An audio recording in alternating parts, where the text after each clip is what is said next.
বাংলাদেশের মুদ্রা বাজারে আসছে 10 টাকা মূল্যমানের কয়েন। মঙ্গলবার নিজের ফেসবুক পেজে এক পোস্টে এ দাবি করেছেন দেশের জনপ্রিয় অভিনেত্রী অপি করিম। স্ট্যাটাসে তিনি লিখেছেন, বাংলাদেশে 10 টাকার কয়েন আসছে। সেই সঙ্গে একটি ছবি ট্যাগ করেছেন তিনি। হাইফাই ডিজিটাল নামের এক ফেসবুক পেজ থেকে হুবহু এই পোস্ট করেছেন অপি করিম। খোঁজ নিয়ে দেখা যায় সেটি একটি পাবলিক রিলেশনস এজেন্সি, জনসংযোগ সংস্থা ও অপি করিমের ভাষ্য আদৌ আসার আলো দেখে কিনা এখন সেটাই দেখার বিষয়। এর আগে 2016 সালের 26 সেপ্টেম্বর বাংলাদেশ ব্যাংকের তখনকার প্রধান অর্থনীতিবিদ ডাক্তার বিরূপাক্ষ পাল জানিয়েছিলেন, শীঘ্রই বাংলাদেশের মুদ্রা বাজারে আসছে 10 টাকা মূল্যমানের কয়েন।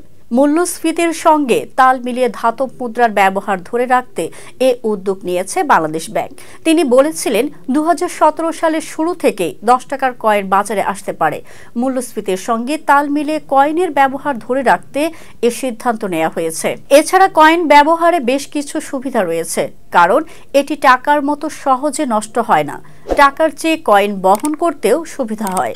অর্থনীতিবিদ আরও বলেছিলেন, ধাতব মুদ্রার ব্যবহার ধরে রাখতে ভবিষ্যতে প্রয়োজনে 20 এবং 25 টাকার কয়েন বাজারে ছাড়বে বাংলাদেশ ব্যাংক।